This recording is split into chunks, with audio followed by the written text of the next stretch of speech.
그렇죠. 그럼 남자분들의 그러니까 제가 아무리 소통 강사여도 여자의 구체적인 심리는 이해하지 못해요. 그렇게 내가 되기 싫어서 그렇죠. 또 그런 것도 있을 거예요. 그게 또 뭐가 바로 식빵인 대원님이 말한 이유가 또 뭐냐면 우리가 돼지 엄마라고 하죠.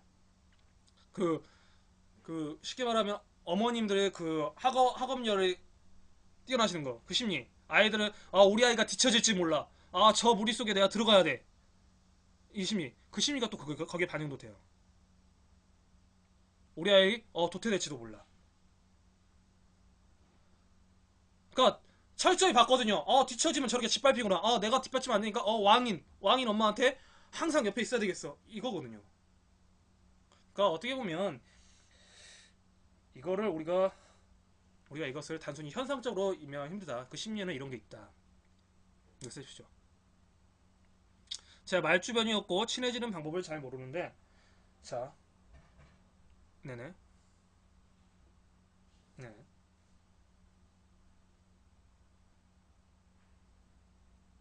근데 회사는 아무래도 공적인 공간이니까 또 그럴 수도 있고요. 또 업무 협약도 해야 되고 또 이런 것도 있으니까 일단 척지면 서로가 피곤하잖아요. 피곤하니까 이제 속으로는 싫을지라도 겉으로는 이제 친한 척이라도 하게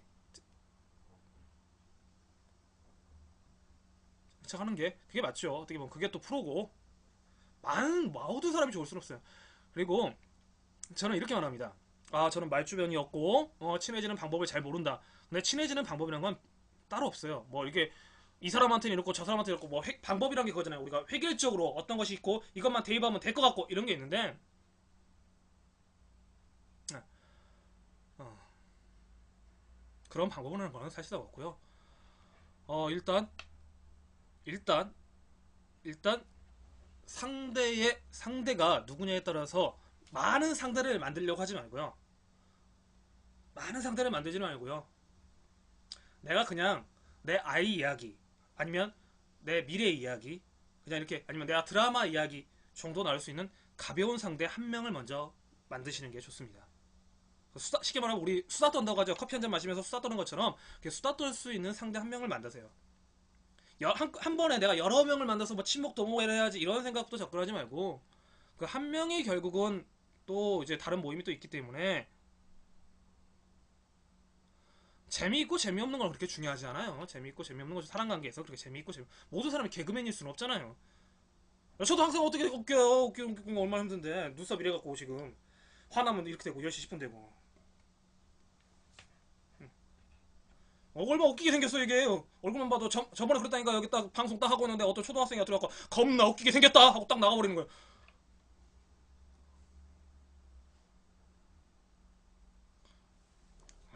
힘들어요. 이제 저같이 웃기게 생기지 않는 한은 웃기는 건 힘들고요. 네네.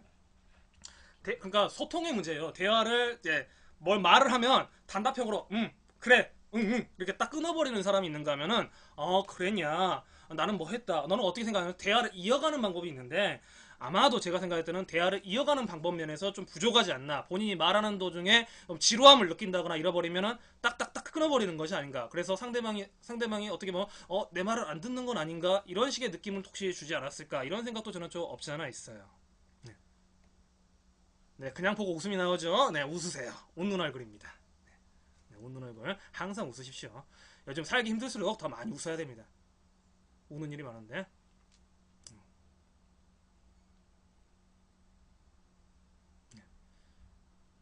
그러니까, 그런 대화의 스킬을 이제 저 같은 사람하고 같이 이제 배우면 쉽게 할 수 있는 거예요. 그리고 그것도 훈련에 통하면요. 얼마든지 한 3, 4일만 해도 3, 4일이 어디야? 한 1, 이틀만 내가 연습하고 이런 식으로 대화라는 것이 이어나가는구나.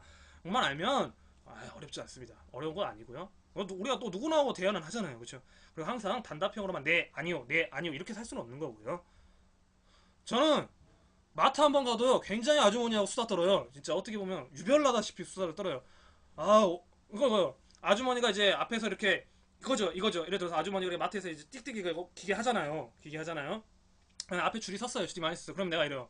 딱 내 차례가 오면 와 이모님 오늘 무지하게 바쁘네. 그러면 이모가 딱 계산하다 딱 쳐다보면서 이제 하던 일을 놔두고 나하고 이야기를 떨어요. 막 이야기를 해요. 그 한마디예요. 그 한마디. 그러면서 기억하는 거야. 총각 뭐 사러 왔구만. 이거 하면서 이야기를. 요즘에는 카드가 앞으로 됐다 뒤로 됐다 이거 어떻게 해야 될지 모르겠어 막 그러면서 자기 또 이야기도 하고 그래서 그럼 얼마나 또 힘들어. 그러니까 요새 이게 기계가 좀 단순하게 나와야 되는데 그게 안 됐네 막 이러면서 이렇게 수다를 떠는 거예요. 그냥 대화를 하는 거야. 한 3, 4분 정도. 진짜 그 대화가 길진 않아요. 근데 그 사람한테는 이제 강소 제가 다골도 되고 어떻게 보면 저도 거기 가면 편안하고 이게 되는 거죠. 그리고 그렇게 되면요 나중에는요 손님이 많건 뭐하든 기다려야 하는 게 지루하진 않아요. 또 어떻게 보면 고객의 입장에서는 어떤 분은 그거잖아요. 내 물건 빨리 계산해줬는데 왜 계산 안 해주냐고 서울 같은 데서. 네. 아니요 저 주변에 이과 친구 있는데요 저보다 더 수다 많이 들어요. 제가 술을 잘 못 마시거든요. 그러니까 유재석 씨하고 좀 비슷한 게 있어요. 그러니까 예전 어렸을 때는 이제 이길라고 그 자리를 이길라고 이제 막 술을 마시고 막 그랬었는데 이건 내 몸이 안 되는구나 나는 술하고 좀 안 맞구나 이걸 알고 나서부터 술을 안 마시는데 수다 한 6시간 떨 때도 있어요. 진짜로. 네. 그러니까 어떤 분이 심심하면 저 불러요. 그냥 술 먹은 자리에서도 옆에서 수다 떨어주니까. 예. 예전에는 안 그랬어요. 예전에는 막 이기려고 술 마시고 막 난 이겨야 돼. 아, 남자들은 이거야. 남자는 이거야. 막 하면서 한 먹씩 이런 식이 있었는데 그때는 막 이제 대화도 별로 안 하고 술 마신 데만 치중했어요. 너는 왜 인생이 그따구로 살아? 그래 마시고 죽자 막 이랬는데 와. 인생이 이제 좀 이제 꺾이고 이제 굴곡이 일단 살다 보니까 그럴 필요가 없다. 술을 이겨서 내가 뭐 할 거예요? 내가 전국 통일을 할 거야? 내가 뭐 전국 통일할 거 뭐 할 거야? 내가 그거 술 이겨서 이기고 지고 가는 뭘 해갖고 뭐 이긴다고 해갖고 나한테 뭐가 떨어지는 것도 아니고 진다고 해서 나한테 뭐 욕할 놈이 있는 것도 아니고 그냥 어차피 술 마셨던 거 이유도 원인도 생각해 보니까 사람하고 이야기하고 싶어서 술을 마셨던 거였는데 어느 순간 그게 변질돼 버려요. 그래서 될 수 있으면 술을 안 마시려고 하고 있고요. 그 만남에서도 모임에서 그래서 이야기를 많이 하려고 해요. 그리고 남자들 생각하잖아요. 술을 먹어야 좀 진솔한 이야기도 한다 그러는데 이것도 스킬의 문제예요. 술 안 먹어도 얼마든지 진솔한 이야기 할 수 있어요. 네. 네. 배 아프면 똥 싸! 그냥 왜 여기서 왜? 네. 웃자고 하는 거고요. 그러니까 대화는 기본적으로 이어가는 대화를 하겠다라는 의도를 가지고 그리고 내가 잘 생각이 안 나잖아요. 그럼 상대방의 말을 한번 받아주세요. 상대방의 말을 한번 받아주시면 그러면서 내가 생각하는 시간을 갖는 거니까. 네. 예를 들어서 그죠. 야 어제 개그 콘서트 진짜 재밌더라. 개그 콘서트에 무슨 코너가 있는데 엄청 재밌더라. 어제 개그 콘서트에서 무슨 코너가 있었는데 재밌었어. 이 문장에서는 일단 받아주는 거잖아요. 그러니까 그대로 한번 읽어주는 거죠. 이런 식으로 받아주는 거죠. 받아주면서 생각할 시간 있고 그런데 나 그거 못 봤어. 그런데 어떻게 재밌든 하면 또 그거에서 짜자자 하고 또 그러냐 그러면 대화를 이어가는 겁니다. 비록 지금 대화하고 있는 게 좀 내가 지루해요. 좀 나의 관심사가 아니에요. 그래도 일단은 그렇게 들어주면서 사람과의 그 가정이 있어야만 벽이 트이고 나중에 진짜 진솔한 이야기도 할 수 있는 거지. 처음부터 내가 나 진솔한 친구가 필요해. 나 대화할 수 있는 친구가 필요해 해갖고 다가가는 것은 옳지 않다.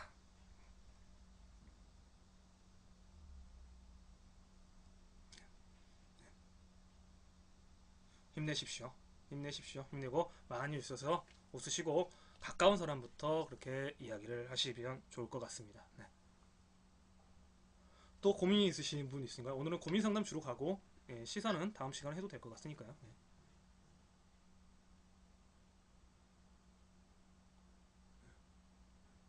중요한 게 이거죠. 스피치 소통이라는 게 어려운 게 아니라 언제든지 없으시면 시사로 넘어가 될까요? 그러면 시사로 넘어갈까요? 우리가 준비한 건 항상 많이 있어요. 저는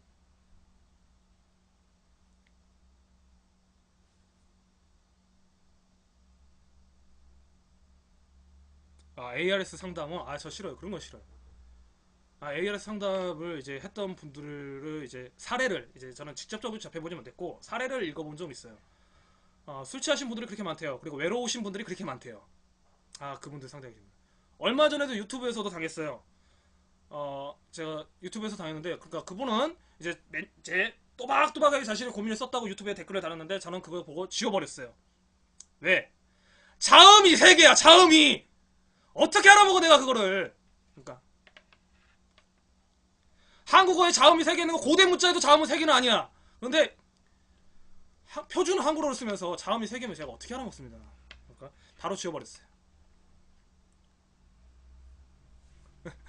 그러니까 그리고 또 그 아래 또 댓글 또 아주 심각한 댓글이 있었어요. 오빠 저 한가해요. 너는 한가하지. 난 바쁘다고. 뭐 이런 것 때문에 제가 그런 경험도 있고 그런 경험도 있고 그런 경험도 있고 또 이제 이렇게 전화 상담하시는 분들의 어떤 고충을 사례집으로 통해서 읽어봤기 때문에 웬만하면 전화 통화하고 싶지 않아요. 그리고 전화 통화하면 일단 여기가 뜨끈뜨끈해지잖아요. 그 뜨끈뜨끈한 그 기분이 싫어요. 저도 말이 많은데 그쪽도 말이 많으면 어떻겠어요. 통신사 좋은 일 시키는 거잖아요. 통신사 좋은 일 결국 서로 그냥 말만 하고 있을 거 아니에요. 그건 아니고. 예. 우리는 또 제가 또 기업의 문화는 좋아하면서 사회적 기업의 문화는 좋아하는데 좀 이제 약간의 이제 안 좋은 쪽의 기업 문화는 또 제가 또 싫어하기 때문에 특히 요즘에 대기업들 별로 좋아하는 느낌이 별로 없기 때문에 별로 그쪽에 이득이 되는 행동은 하고 싶지 않다. 예. 아 요즘 헤드셋이나 이어폰 마이크로 하죠. 지금도 어떻게 보면 우리 통신하고 있는 거잖아요, 그렇죠? 마이크가 뜨끈뜨끈해요. 예. 항상 기도 웃으면서 또 항상 웃으시지 마십시오. 주말인데 또 남들은 또 여행도 가고 막 한다는데 저는 이 생각을 했어요. 고정적으로 오시는 분도 계시고 오늘 이렇게 새로 오신 분들도 계시는데 이렇게 오신 들 보면 정말 대단하다는 생각이 들어요. 정말 대단하다는 생각이 들어요. 저는 이제 좋아서 하는 거잖아요. 저는 이렇게 좋아서 하는 건데 이렇게 오실 수 있다는 것 자체가 그리고 어떻게 보면 감사한 거죠. 혼자만의 헛소리가 아니니까. 이제 혼자 이러고 있어봐요. 저번에 산에 올라갈 때 이제 녹화 파일 만든다고 찍었어요. 산에 옆에서 이제 같이 올라가는 사람도 있을 거 아니에요. 다른 사람들, 저는 모르는 사람들이 올라갈 거 아니에요. 혼자 중얼중얼 거리니까 사람들 이상하게 보는 거예요. 저 미친놈 뭔가 하고. 그때는 이제 막 이제 초창기니까 녹화 방송할 때라. 그러니까 누가 물어본다 생각하고 제가 답하고 누가 물어본다 생각하고 답하고 이런 걸 그러니까 제가 꿈꿨는지도 모르겠어요. 이렇게 사람들하고 대화하는 거죠, 제가. 그러니까 얼마나 미친놈이었을까. 예. 아, 집 앞에 있는데 너무 더워서 나가기 힘들어요. 콩국수. 아, 드시면서 보세요. 아, 그리고 음, 제 방송 12시까지인데요. 고민이 있으시면 12시가 넘기기도 합니다. 가끔은. 예. 그래서 오늘은 시사 방송을 못 하게 돼요. 벌써 11시. 벌써 11시 14분이요. 아이고. 아, 한국사 읽는 것보다 이게 좋다. 한국 현대사 읽는 것보다. 한국 현대사 읽으면 사람들이 다 나가더라고. 강의하냐고 하면서 나가는데. 그래도 또 여러분 그거 아세요? 이승만이 예. KBS 예전에 이제 언론 보도에서 나왔던 건데 이승만이 한국 전쟁 당시에 일본에 망명 신청한 거 아세요? 망명 신청.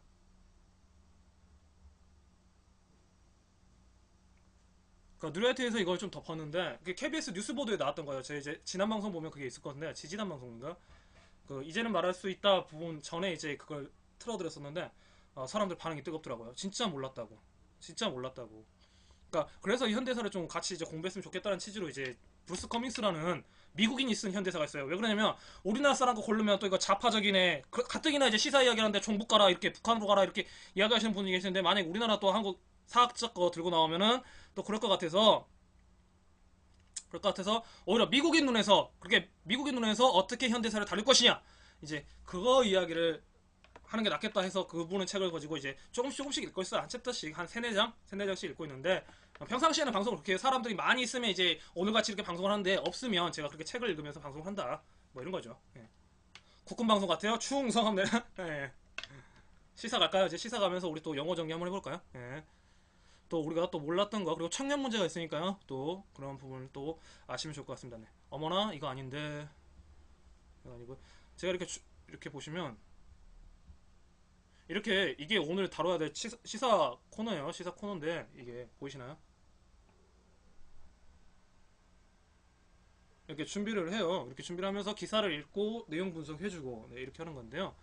어, 오늘은 그래서 키워드를 첫 번째는 이제 청년 대표 뭐 이렇게 해서 뽑아봤는데 청년 대표, 청년 그리고 뭐 세월호 문제 있었는데요. 그래서 이제 뉴스에서 그냥 기본적으로 이걸 알고 있다 생각해서 그런 용어들은 막 사용하는데 저는 그건 아니다. 그래서 너희들이 숙제를 내줬으니까 우리가 그러면 그 숙제를 한번 풀어보겠다라는 취지로 이제 오늘 시간은 용어를 정리하는 걸로 한번 잡아봤습니다. 용어 적는 컨셉.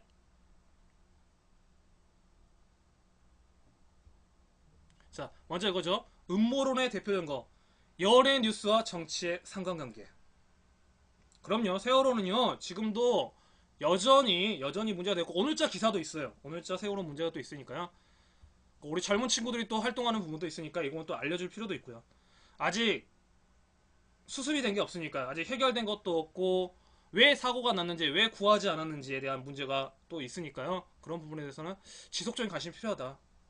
그래서 이번에 사드 성주구민가에서 같이 이 문제를 풀고 나가기로 연대했다는 말을 듣고 저 진짜 눈물이 나더라고요. 개 한 마리가 죽어도, 집에서 키우는 개 한 마리가 죽어도 우리가 눈물이 나는데, 어린아이들을 포함하고 304명이 목숨을 앗아간 사건이잖아요. 적어도 왜 죽었는지는 알아야 되잖아요. 왜 죽었는지. 왜 죽었는지는.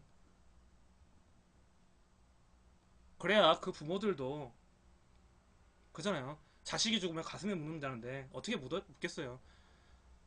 이건 죽어서도 한이 되는 이야기이기 때문에. 그리고 그것이 그리고 그분들이 불쌍해서 그런 것이 아니라 나의 가족도 그럴 수 있다고 생각하면은 이 문제는 근본적으로 해결이 돼야 된다. 알고 가야 된다. 저는 이런 생각이 기본적으로 가지고 있습니다. 네. 자, 한번 이제 연예 뉴스와 정치 이야기 한번 해볼게요. 이제 혹자들은 그러죠. 연예 뉴스가 많이 나면 정치에 뭔가 가려진 게 있지 않을까? 뭐 이렇게 이야기하는데 저는 그런 거를 가린 게 아니라, 자, 이제 보면은 고려대 평화와 민주주의 연구소에서 이규정이라는 선생님이 기고한 글을 통해서 한번 읽어보자. 왜 그렇게 말씀하시는 분들이 있는지.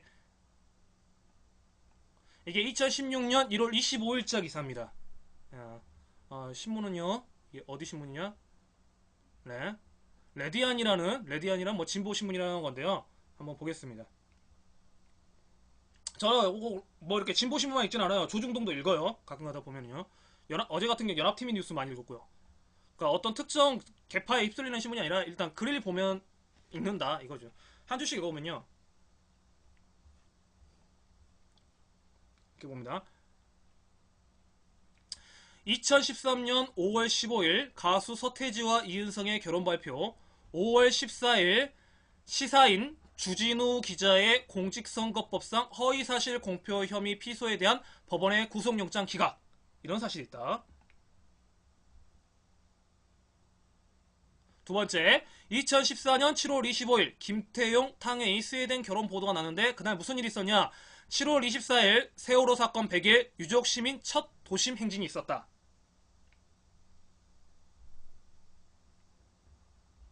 2015년 4월 20일 유리 오승환 열애설 보도가 있었는데 그날 4월 21일 4.29 재보선 8일 전 성완종 리스트 논란으로 이한구 총리 취임 63일 만에 사임 발표. 이거 예전 기사입니다. 그러니까 올해도 있었잖아요. 박유천 사건이라든지 뭐 이런 연예계 이슈들 지금도 또 있으니까요. 보면 이걸 통해서 한번 읽어보자는 거죠. 연예계 뉴스와 정치에는 어떤 관계가 있느냐. 정치계 뉴스는 한번 보겠습니다. 이상은 2013년 이후 사람들의 이목을 집중시켰던 디스패치의 단독 보도를 비롯한 연예 뉴스가 보도된 시점에 발생한 주요 정치 사건을 나열한 것이다. 매일 수많은 사건 사고가 발생하고 이를 보도하는 뉴스 역시 끊임없이 쏟아지고 있다. 그러니까 한쪽에선 정치 뉴스가 있고 한쪽에는 연예 뉴스가 쏟아지고 있다는 것이죠. 이 중에서 사람들의 흥미를 자극하는 사건과 사람들의 삶에 직접적인 영향을 주는 사건은 다를 수 있다. 이는 미디어의 상업화 현상이 심화되면서 말초적 관심과 흥미를 자극하는 뉴스가 많아지는 뉴스의 연성화, 엘로우 저널리즘의 확산 현상으로 설명할 수 있다. 이게 뭔 말이냐면요. 기본적으로요. 방송을 할 수 있다는 가장 기본적인 게 뭐냐면 광고입니다. 광고 수입입니다. 그 광고 수입을 주로 하는 게 입장이 누구겠어요? 그러니까 말초적인 게 1차적인 감정. 그러니까 예를 들어서 가장 심한 게 섹스 스캔들 이런 거죠. 성적인 것들, 성폭력 사건들, 아니면 살인 강간 뭐 이런 것들, 사람들의 흥미를 자극시켜 주는 강렬한 것들, 폭력적인 것들 이런 것들이 말초적이라는 거죠. 이런 것들에 대해서 이제 제목 기사를 걸고 표절을 걸고 한다 이런 말입니다. 이 사람 말은. 그래서 정치계 뉴스가 어떻게 보면 이제 너무 이제 사람들이 알면 안 되기 때문에 이것을 하기 위해서 연예계 뉴스를 크게 부각시킨다. 그러한 현상들을 이제 엘로우 저널리즘의 확산이다. 이렇게 정의를 하기도 합니다.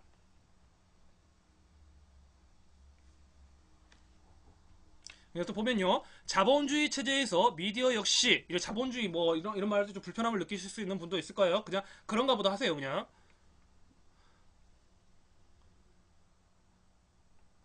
이혼을 추구하는 기업에 불과한 현실을 고려하면 일견 어쩔 수 없는 현상이다.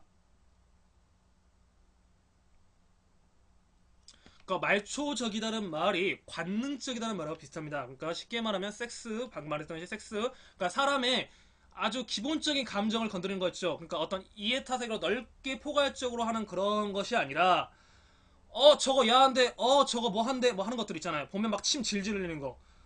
심오한 어떤 뭐 이런 것들에 대해서 여타 다른 것을 생각하는 게 아니라 그런 것들을 말초적이라고 말합니다. 원초적 본능이라고 하죠. 원초적 본능들. 네. 그러니까 쉽게 말하면 우리 야동 같은 것들을 자극하는 그런 것들 있잖아요. 그걸 말초적이라고 해요. 네, 네.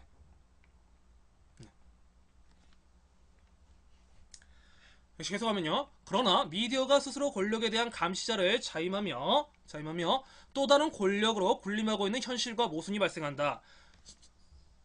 모순다라는 건 창과 방패같이 서로 엇갈린다는 거죠. 즉 연예 뉴스의 확산은 엘로우 저널리즘으로 전락하고 정치적으로 중요한 사건에 대한 대중의 무지를 확산시키게 된다. 그러니까 그거죠. 성완종 사건보다 성완종이라는 이 거대한 어떤 그 정치계의 어떤 비리 게이트보다 더 중요한 것은 난 서태지가 어떻게 결혼했는지가 중요한 거예요.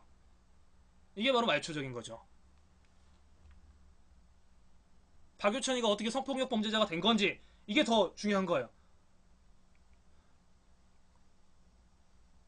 성폭력 범죄자가 지금 아니 된지 안 된지는 이제 재판 과정이 있습니다만 됐다 안 됐다 이게 정의는 할 수 없지만 그런 거에 그러니까 내가 관심이 생기는 거죠. 말 조심해야 되니까 제가 다시 정정합니다.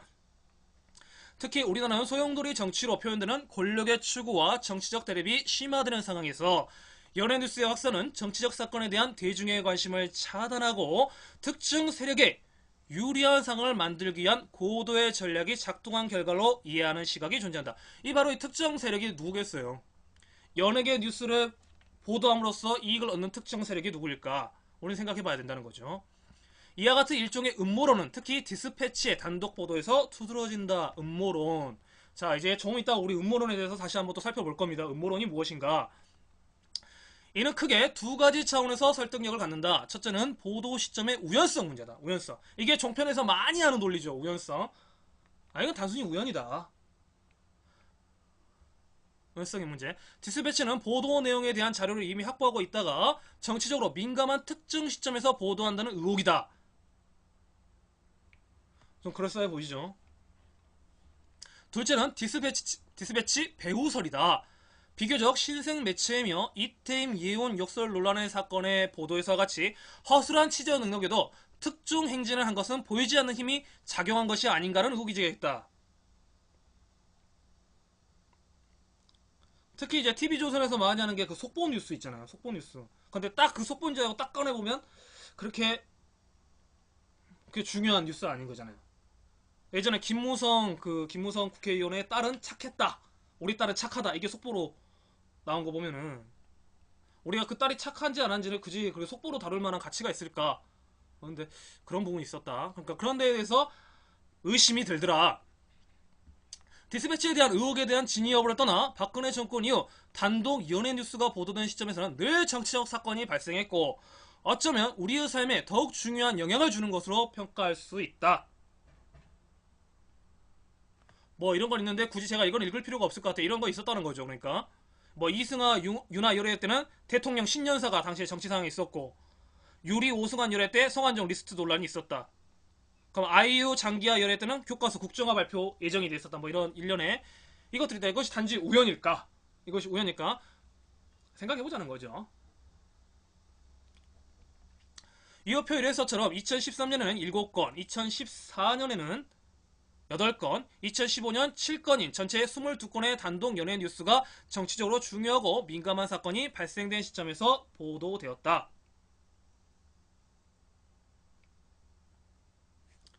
그러나 단순히 연예 뉴스 발생 시점에 정치 뉴스를 대비하여 설명하는 것만으로는 일각에 제기되는 음모론을 뒷받침하는 증거로 사용할 수 없다.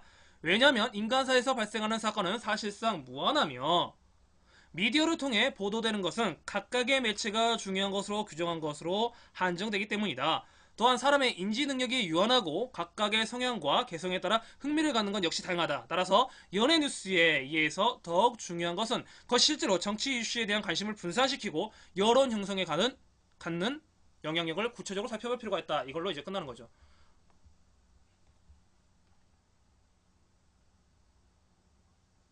네, 네, 알겠습니다.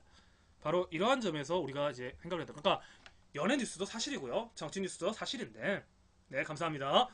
사실인데 우리가 이거 이제 음모론으로만 보면 안 되고요. 일종의 그러니까 순수하게만 볼 수 없는 이러한 여건들이 있다. 그러니까 음모론도 너무 멀면 안 된다. 이런 것이 이 글의 요점으로 우리는 파악을 하면 될 것 같아요. 네.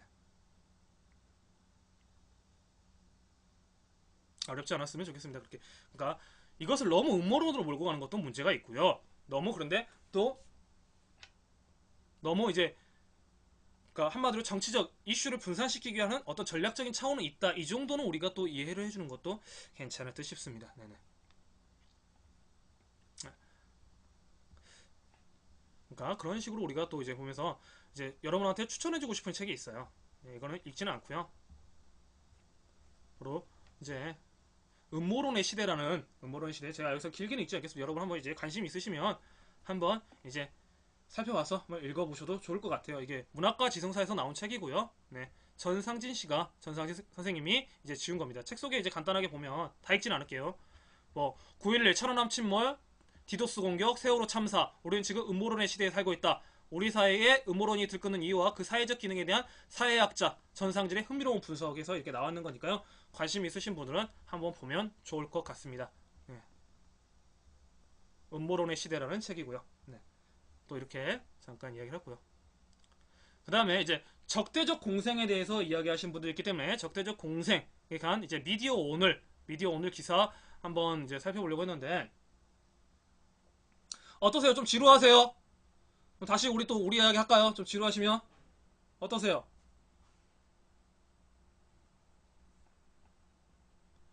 지루하시면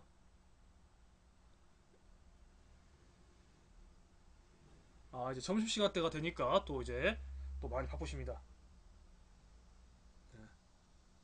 네네. 그러면 계속해서 하는 걸로 일단은 보겠습니다. 준비한 거니까요. 일단 하겠습니다. 남북한 정권 적대적 공생 한반도는 안녕한가 뭐 이런 주제로 이제 나와 있는데요. 동북아시아의 정전협정 체제 이후 가장 높은 냉전적 긴장 상태다. 아시아 태평양 지역의 리더십을 둘러싼 미국과 중국의 다툼이 분명하게 시작됐다는 일부 언론의 보도도 나온다. 네, 이건 2013년 기사입니다. 2013년. 얼마 전 남중국해에서는 미국과 중국의 해군 함정들이 충돌할 뻔한 일이 벌어졌다. 실제로 지금은 일어났었죠. 남중국해에서는 첫 훈련 중이던 중국의 최초 항공모함인 랴오닝호의 호위 함정과 이를 감시하던 미 해군의 미사일 적재 순양함이 충돌 직전까지 갔다는 것이다. 중국과 일본이 영유권 분쟁을 벌이고 있는 센카쿠 열도의 동중국해 상공에서 출격하고 있는 미국과 중국의 군용기들이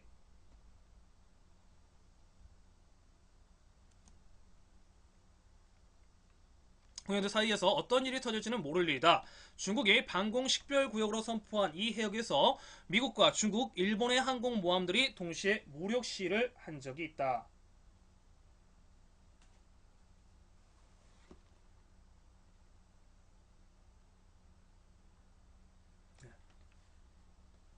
게다가 동중국해를 중심으로 세 나라가 서로 뒤질세라 다투어 무력 증강 움직임을 보이고 있으니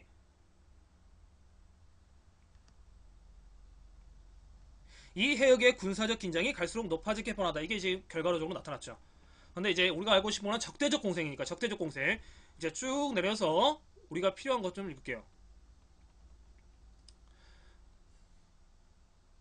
여러분 기억하실 거예요. 장성택 사태 기억하실 겁니다. 그거 좀 읽어볼게요.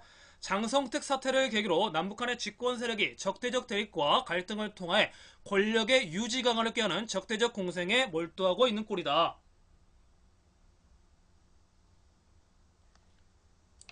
남한의 집권 세력은 북한의 4차 핵실험 필연론, 급변 사태론, 북한 불안정론 따위로 북한에 대한 적대감을 부채질하며 한국판 메카시즘을 조성하고 북한은 이에 대해 특대형의 정치적 도발이라고 한국 정부를 비난하며 적대 세력 위험론을 내세워 김정은은 유해 지도 체제를 위한 내부 결속을 강화하고 있다. 네, 새로 오신 분 반갑습니다. 저희는 지금 뭐 적대적 공생 하는데 그게 뭔지 한번 이제 옛날 미디어 기사를 통해서 한번 확인해 보고 있습니다. 공부를 하는 겁니다. 그냥 스피치 하고 있고요. 고민에 대해서 이야기를 나누고 있습니다. 그런데 이게 그러니까 이거죠. 남한은 남한대로 북한의 위협을 상대로 정치를 하는 거고 북한은 북한대로 남한에 도발하면서 자신네들의 결속을 다진다. 그러면서 이들의 체제는 적대적 공생, 서로 적인 것 동시에 자기네들의 체제를 유지하게 하고 있다. 이런 내용을 지금 미디어 오늘은 하고 있는 겁니다. 지금 어떻게 보면 사드 배치도 그와 같은 내용으로 우리가 또 읽을 수가 있다. 이런 거니까요. 뭐, 네. 어떠세요? 어떠세요?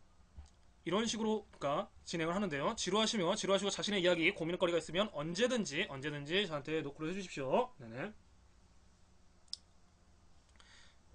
읽다 보면 저는 정신이 없다 보니까 읽다 보면은 여러분들 반응을 잘 못 살펴요. 그래서 또 있으면 언제든지 댓글을 달려주시고요. 기타를 해주시면 제가 또 반응을 하겠습니다. 네, 그리고요. 이런 뉴스가 있었다. 그러면서 우리가 지금 공부를 하는 거니까요. 이런 게 적대적 공생이다. 이런 거고요. 그게 뭐 다 읽는 거는 크게 의미가 없을 것 같아서 이쯤에서 이거는 그만하고요. 네, 지평선. 네. 형벌 포퓰리즘. 형벌 포퓰리즘이 도대체 뭐냐?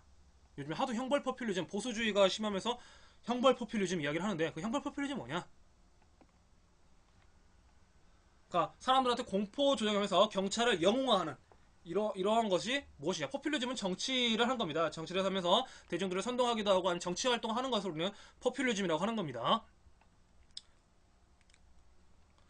여기서 우리가 이거죠. 이것만 하나 읽어볼게요. 마지막 이충재 논설위원이 이제 연합뉴스에 썼던 건데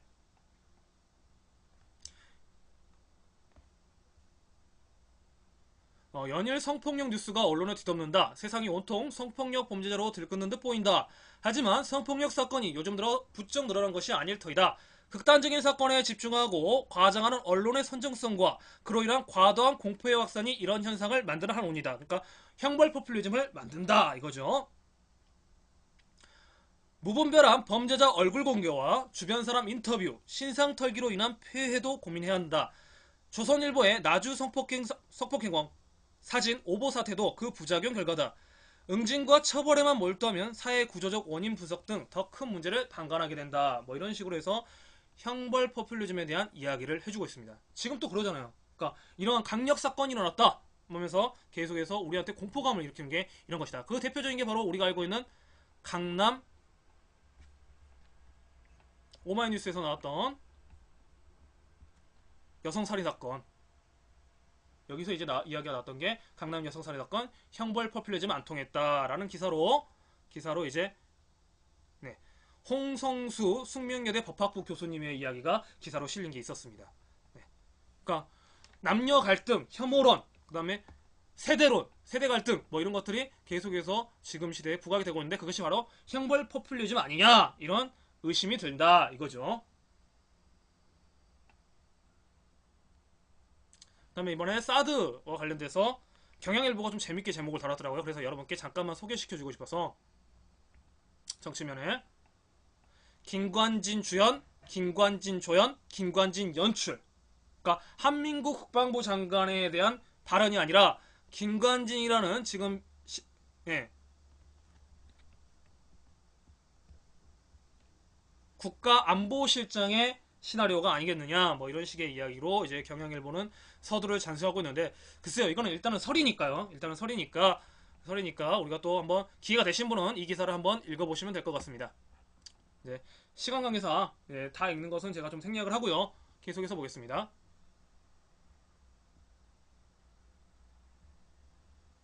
네, 이제 세월호 노컷뉴스에서 오늘자 기사입니다. 자식 죽었는데 병원 갈 수 없다. 세월호 유족들의 건강 악화 이겁니다. 네, CBS 라디오 시사자키 정관용에서 나왔던 내용인데요. 정말 막막합니다. 가족들 우리가 지금 사드 문제 이러저런 문제들로 많이 이분들을 잊고 있었잖아요. 정말 죄송한 일이고요. 이분들의 지금 어떻게 보면 자식 잃고 몸이 아픈데도 불구하고 그 사연 때문에 지금 어떻게 보면 치료 도움받지 않고 있는 사람들이 봐요. 도움받고 있지 않다 84.2%예요. 84.2%고 치료 시기가 아니다 24.8%, 치료받을 문제 아니다 14.1%, 뭐 하여튼가 그러니까 죄책감이 27.7%. 그래서 도움받지 않고 있다 전체적으로 84.2%. 심각한 거죠. 그러니까 자식이는 부모가 무슨 낯으로 내가 지금 병치료를 하겠냐 이건데, 이것을 우리 사회가 그냥 보고만 있어야 되는가라는 것도 생각을 해봐야 되겠죠. 그래서 이제 우리 젊은 층들이 뭘 했냐, 정말 대단한 일을 했죠. 우리 대학생 친구들 정말 감사합니다. 도보술래 발대식을 했대요. 울산 메일에서 알려준 속보입니다. 속보가 아니라 신문입니다. 내용입니다. 정말 깨어있는 젊은 친구들이고요. 이런 친구들이 있어서 우리의 미래가 밝지 않을까라는 생각이 듭니다. 감사한 일이죠. 그러니까 우리 청년들이 놀고만 있는 거 아니에요. 토익층만 끼고 있는 거 아니에요. 각자 사회에서 한 목소리를 하고 있다. 그러잖아요. 쉽게 말하면 저번에 이거 들었던 게 20대 견자론 들었잖아요. 20대들은 그렇죠. 자기 자신들이 심각성을 인식하고 있자는데 20대 친구들 이렇잖아요. 20대 친구들 왜 그러잖아요. 왜 너희들은 짱돌을 널지 않느냐? 뭐 이렇게 하면서 쉽게 말하면 견자론 이거 했잖아요. 그런데 그렇지 않아요. 이들 나름대로 다 각자의 입장에서 각자의 위치에서 목소리를 내고 있습니다. 그걸 우리 언론들이, 보수 언론들이 무시를 하고 있었던 거였죠. 자, 이런 게 있다. 그러면서 이제 또 살펴봤습니다. 우리의 대표적인 얼굴들이 있죠. 네. 김무성, 안철수 청년 대하는 법 달랐다. 뭐 이런 또 재밌는 뉴스가 있길래 또 가져와서 왔습니다. 데일리안에서 했었고요. 근데 우리 청년들 다 나름대로 내부에서 다 움직이고 있고 각자의 위치에서 지금 움직이고 있어요. 옛날같이 그렇게 화염병이 있는 상태에서 체류탄 던지는 그런 시기는 아니니까요. 다 각자의 위치에서, 어찌 보면 저도 지금 청년 활동을 하고 있으니까요. 네, 이렇게 인자하게 웃고 있는데, 그리고 사인 받고 있는 청년의 모습, 그리고 안철수, 김문성 이렇게 합동하고 있는 이런, 여기에 우리 청년은 어디 있을까요? 김 전 대표는 창업 이야기가 아닌 정치 역사 이야기로 시간을 채웠다. 그리고 개헌론을 강조했다. 이게 주요 골자고요. 또 뒤이어 진행된 안 전 대표의 강연은 김 전 대표와 강연과는 분위기가 조금 달랐다. 알랩을 창업한 자신의 이야기를 했다. 안철수 연구래.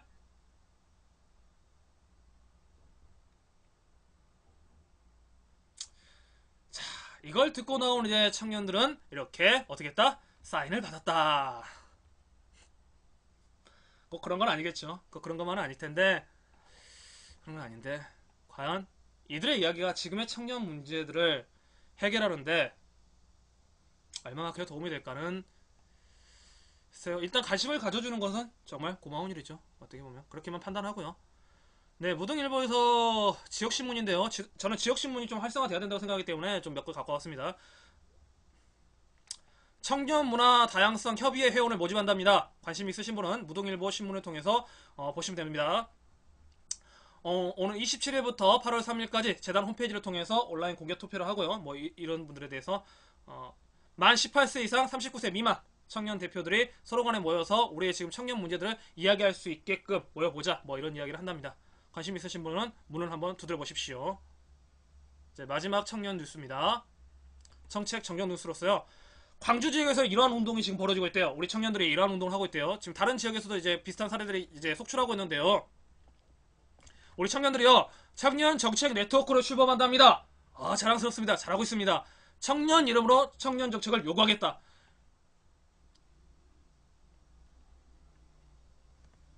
청년 넷을 통해서 하겠다는데요. 이거는 제가 좀 읽어드릴게요.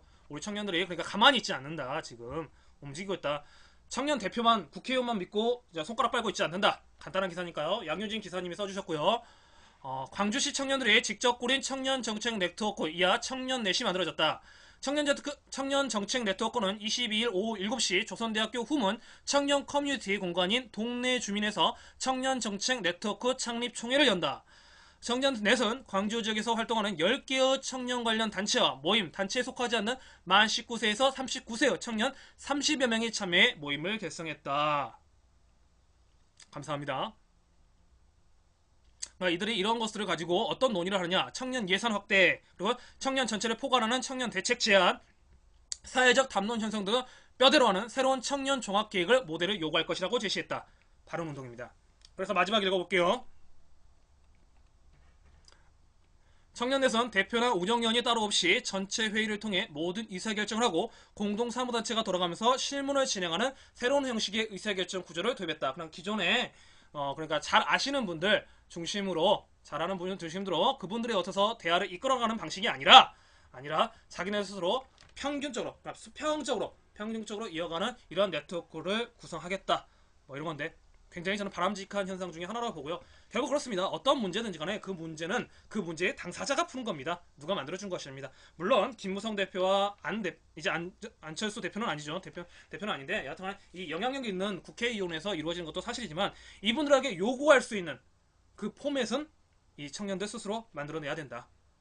그런 점에서 이들의 출발점을 저는 환호하고요. 박수를 보냅니다. 그리고 그러한 움직임에 대해서 정말 이 시대의 청년의 한 명으로서 감사드립니다.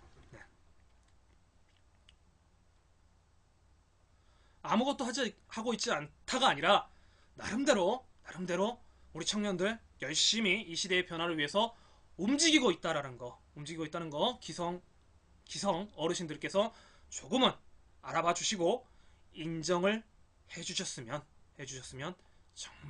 정말 감사하겠습니다. 네.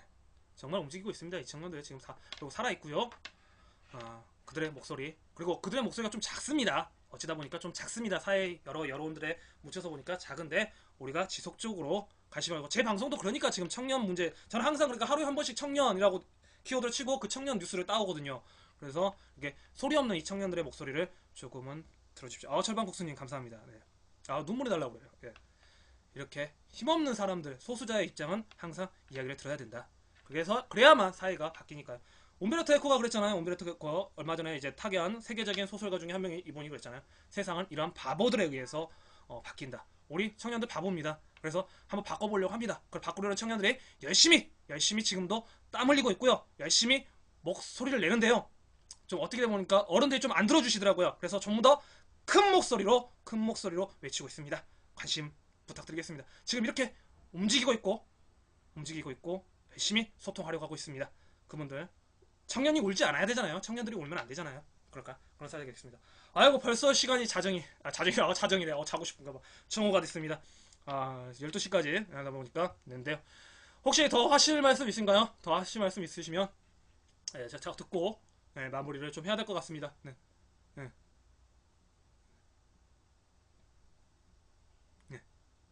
네네. 네. 콩국수. 꼭 콩국수 먹겠습니다. 네, 감사합니다. 아이고, 철판국수님. 아유, 감사합니다. 열혈 팬까지 해주시고. 아유, 감사합니다. 정말 감사하고요. 오늘 후원해주셨어요. 네네. 뭐, 저한테 제가 후원한다 해서 뭐, 제 개인적으로 돈 쓴 거 아닐까요? 어차피. 청년들을 위해서 좋은 일 하고 또 목소리를 좀 더 키우도록 그리고 이 청년들을 저는 청년들 그 대표는 아닙니다. 하지만 이 시대에 살고 있는 청년이고 또 소통 전문가가 되고 여러분들과 좀 더 넓은 곳에서 말을 하기 위해서 지금 아프리카 TV라는 매체를 빌린 거고요. 그리고 어떻게 보면 아프리카 TV에서 바른 말 하시는 분들 굉장히 많습니다. 그분들을 좀 이제 젊은 사람 입장에서 조금 서포터를 해야 되겠다. 나이 드신 분들만 이렇게 말하는 게 아니라 젊은 사람들도 하고 해야겠다. 네, 그래서 방송 꾸준히 할 거고요. 9시부터 12시까지는 항상 제가 비록 몸이 좀 안 좋으면은 안 좋아도 저는 좀 하려고요. 좀 하고 초창기이다 보니까 제가 게으름 피우면 안 되겠다. 그리고 여러 시청자들분께서 이 방송을 좀 알려주셨으면 좋겠습니다. 알려서 여러 사람들 좀 공유하고 같이 우리 청년 문제만큼은 우리 아이들의 문제고 우리의 미래의 문제잖아요. 그리고 또 어떻게 보면 인구 감소의 문제를 또 해결할 수 있는 또 그런 시사점이 있기 때문에 좀 그러니까 저의 시사는 그겁니다. 복잡하고 종북 이데올로기 뭐 이런 문제보다는 청년 문제에 일단은 기본적으로 포커스는 가 있어요. 청년 문제에 기본적으로 갖고 있고 이 청년 문제에서 이제 같이 파생되는 어떤 사드 문제라든가 뭐 이런 것들 있잖아요. 이런 것들에 대해서 같이 가는 거니까요. 기본 플롯은 청년입니다. 기본 플롯은 항상 청년이고요. 그러니까 그런 부분에서 이야기를 한다. 이것만 여러분께서 좀 인지를 해주셨으면 정말 감사하겠습니다. 네네. 전 가장 무서운 게 고령화가 너무 무섭네요. 그렇죠. 고령화가 무서워요. 왜 그러냐면 단순히 나이 드시는 분이 많다라는 게 의미가 아니라 이분들은 이제 생산 능력이 없잖아요. 그 생산 능력이라는 게 그렇게 작업을 해서 그 임금을 할 수 있는 그런 능력이 사실상 힘들잖아요. 그렇죠. 그러면 이분들은 이제 내버려둬서는 안 되잖아요. 국가라는 게, 정부라는 게. 그럼 이분들에 해서 세금을 걷어서 이분들에 대해서 어떤 복지라든가 해줘야 되는데 일할 사람이 없어진다는 것은 굉장히 무서운 일입니다. 지금 그러니까 어떻게 보면 일본이 그렇잖아요. 일본이. 그래서 장수국가라고 하잖아요. 일본의 다른 말로 장수국가라고 하는데 굉장히 무서운 일입니다. 이거는. 젊은이가 없는 도시는 굉장히 황폐해져요. 그리고 사람이 활력을 잃어요. 활력을 잃어요. 활력을. 네. 아유, 약속님 반갑습니다. 네, 생각해 오신 반가운데 어쩌죠? 저희 지금 방송 이제 마무리 짓을 텐데 혹시 고민이 있으신 분 고민 말씀해 주시면 잠깐 좀 방송 기간 좀 시간을 좀 더 할애해서 하고요. 고민이 없으면 제가 좀 마무리 방언을 하겠습니다. 9시부터 제가 쭉 달려왔으니까 저도 또 에너지 충전을 해야 또 내일 여러분과 밝은 또 얼굴로 또 볼 수 있을 것 같아서요. 오늘 날씨가 너무 덥네요. 아, 땀을 계속 흘려요. 이러니까 살을 빼야 되려고. 그런데 나는 복수할 거야. 복수할 거야. 네. 살찔 거야.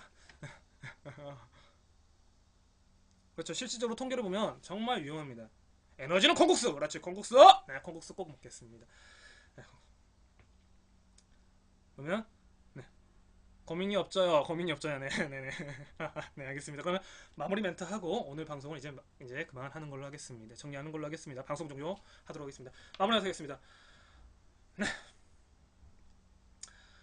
마음에, 네네. 네. 세상에 고민이 없는 사람이 어디 있어요? 네네. 마음에 점 하나만 지으면 미움이라고 합니다. 요즘 어떻게도 보니까 마음에 들어야 될 사항보다 미움에 들어야 할 사항이 좀 더 많은 것이 사실입니다. 한 사람의 목소리는 허공에 흩어져 헛소리가 될지 모르겠지만 두 사람, 세 사람이 같은 목소리를 내면 그것은 이미 공론화될 수 있고 정책 입안이 돼서 느리게나마 우리 사회가 변화하는데 조금이나마 보탬이 될 거라 믿습니다. 바로 그러한 믿음이 있기 때문에 저는 소의 걸음이 천리를 간다는 그러한 믿음으로, 그러한 각오로 방송 준비하고 여러분을 찾아뵙겠습니다. 후원해주신 분들 정말 감사하고요. 오늘은 여느 때보다도 더 풍성하게 방송을 했던 것 같습니다. 감사하고요. 청년들의 목소리 조금 더 낼 수 있도록 저도 공부 열심히 하고요. 다음 시간엔 매일 오전 9시부터 12시까지입니다. 9시부터 12시까지 정규 방송 시간에 다시 찾아뵙겠습니다. 네, 오늘 시청해주셔서 정말 감사드립니다. 내일 뵙겠습니다. 감사합니다.